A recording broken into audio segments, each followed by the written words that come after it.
Hello WinCraps fans. Let's discuss how to reference bets in your Auto-bet scripts. I'm going to open up an Auto-bet screen here. And down at the bottom we've got these lists, and if you look in the variables you'll find all the bets listed. You can choose whatever it is you're looking for, and you can modify it with a number of different things such as the current dollar amount, a total dollar amount, high dollar, low dollar, average, wagers, wins, losses. You can read the help file about how to reference those, but you're going to discover that an easy way to reference them or to think about them, or certainly to use as a guide, would be to open the bet results screen. All the bet data that you want to access can be viewed on this screen. So let's talk about this to begin with. The data that you see in these tables is a product of the player or players that are selected, the time period that is selected, hand, session, and the bet or bets that are selected. Now, to get down to a specific cell, we would have to identify a particular column and a particular row. So let's try and reference this value right here, minus 150. How would we do that? Let's come over to the script here, and we're going to say, well, that is player Ted. It is current session. It is the place 6 bet.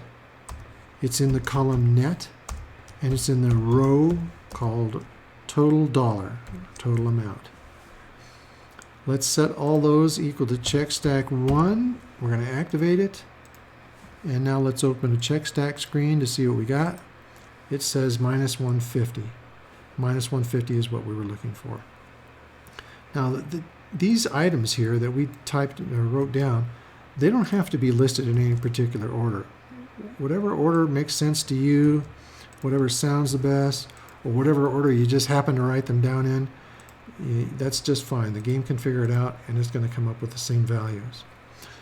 Now, do you always have to mention everything? Well, no, it kind of depends. There may be occasions where you have to, but for the most part, probably not. So let's talk about that.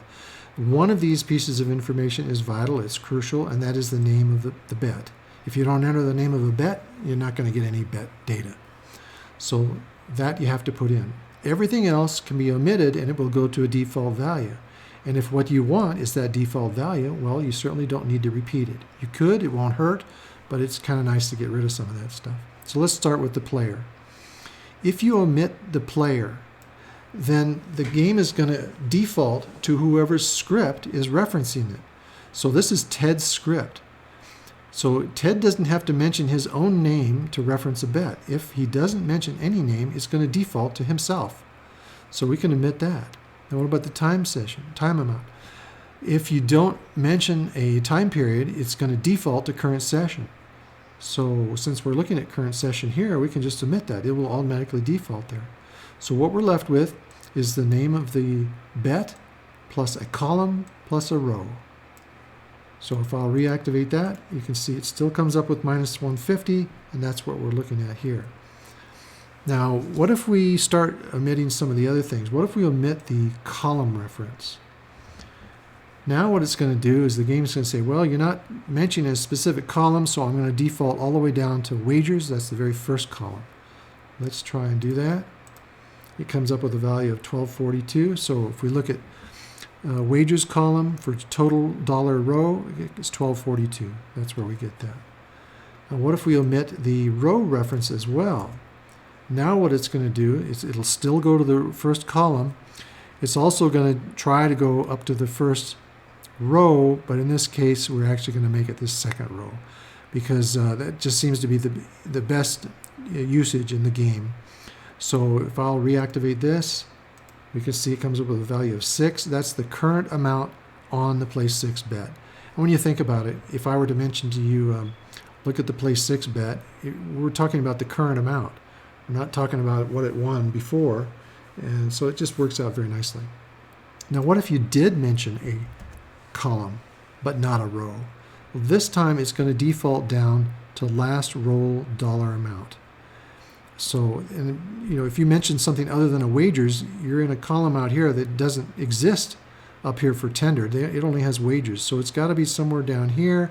And the one row that makes the most sense for scripting will allow you to not have to type out so many things. That's the last roll amount. So if I say play 6 win, I'll reactivate that. It comes up with a value of 7. And if I were to talk to you about a place 6 win, that might be just what you thought about, what it just won on the most recent roll. This works out very nicely also when conditional statements. For instance, I could say if place 6 win or wins, then do something. So what it's going to do is it's going to come in and say, well, is this true or not? It's going to look at place 6 wins. So it's going to say place 6 is going to go to the win column. You didn't mention a row, so it's going to default to last roll dollar. If there's a value here other than 0, that is going to make this statement true. And then so if indeed it won, it will execute whatever you put here. If it did not win on the most recent roll, then it's going to bypass that. Now let's talk about combining some bets. Let's say we want to combine the place 6, and let's go back to the net total dollar. We're going to combine a place 6 together with a place 8. On the bet results screen, all we do is hold down a control key, click on place 8, and adds it all together very nicely, and we can see a value here of minus 282. In the auto-bet script, though, we really have to reference both cells independently. So we're going to say place 6 net total plus place 8 net total. Now we'll reactivate that. It comes up with a value of minus 282. That's the value we're looking for. So you can add together all the bets you want. It doesn't have to be the same. It could be place 6 and a pass line, and a horn high 12, whatever. If you do want to reference bets that are all the same type, you can either list them out individually. For instance, if I wanted to list all place bets, let's come over here and select those, all place bets. I could, in my AutoBet script, I could say place 4 net total plus place 5 net total plus place 6 net total. I could just go list all 6 of them out there, and I would get the correct value, and there's nothing preventing me from doing that. But I can make the script a little bit easier to look at and easier to work with if I'll use one of the predefined lists. So bets, like place bets, have a predefined list. In the position where you would mention the name of the bet, you instead put the list. So you would say place bets. Now, when we had all the individual bets listed, we combined them with a plus, right? Place 4 plus place 5 plus place 6. Here, this is a list of bets, but we have to also combine them with some kind of addition. So what we do is we say sum of place bets net total. And now I'll activate that, and you can see it comes up with a value of minus 633, which is what we were looking for. All right, let's go back to individual bets. Let's say the place 6 net total. And this time we want to add in another player. So let's look at place 6, and we'll add in the player Sid. So now they're both looking at place 6. We should come up with a value here for net total of minus 134. Well, just like when we added an extra bet, we had to address each cell individually. And the same thing is true for players. So we're going to have to put Ted's place 6 net total plus Sid's net total. Now, Ted, we don't have to mention his name in here because it's going to default to him. But for Sid, we're going to have to add his name on. So now we have Ted's place 6 net total dollar plus Sid's place 6 net total dollar. Activate that, comes up with minus 134, minus 134. Now, the only real caveat on adding all these cells together is there's one kind of cell that you can't add together, and that is the percentage column.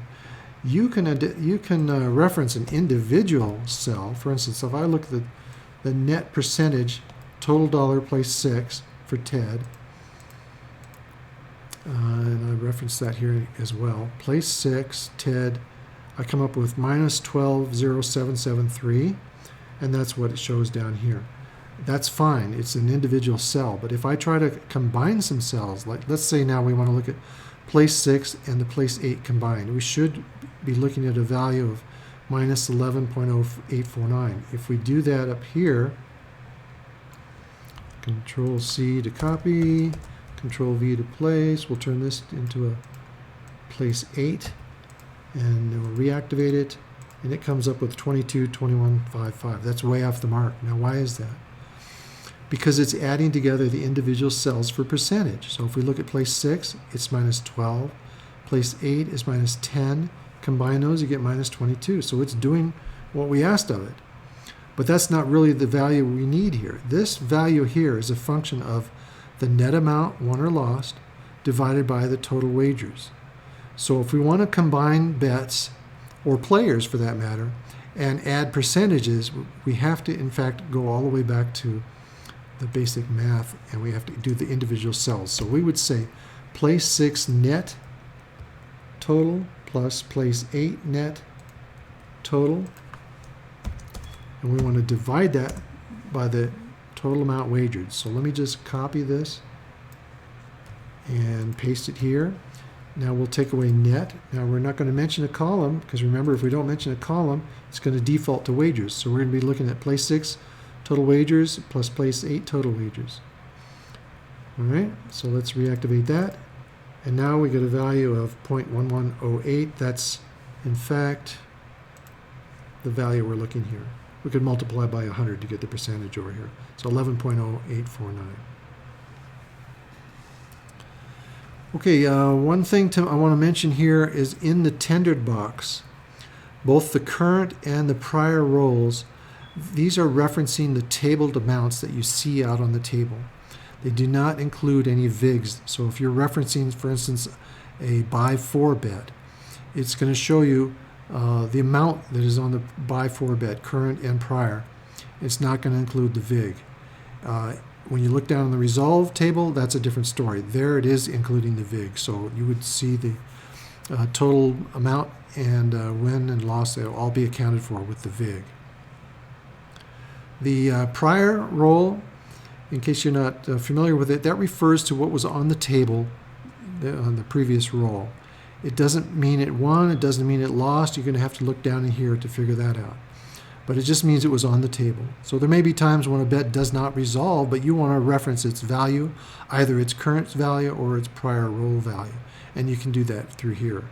If you need to go back further, you need to remember it was 10 rolls ago, well, you're just going to have to enter that into your script. You're going to have to save it on a check stack and then use it later. Now, one other thing I wanted to just kind of point out here just for fun. I've got a couple here I created ahead of time. If I were to say check stack 1 is equal to the sum of the total amount net bets. Now, bets is another list. That includes all the bets on the table. This is going to give me a value that's equal to the amount showing in the status box. So let me reactivate this.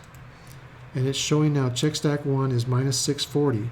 So if I go over here and look at Ted's status box, I see that Ted lost $640. So if I always want to reference how much he made or lost, I can do it this way. I can say sum total dollar net bets.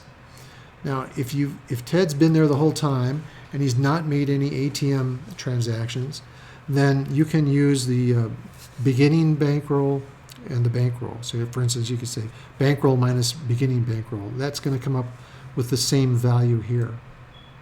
But if he has made some ATM transactions, that's going to throw that off. So in that case, you could always use this little verbiage here, sum total dollar net bets.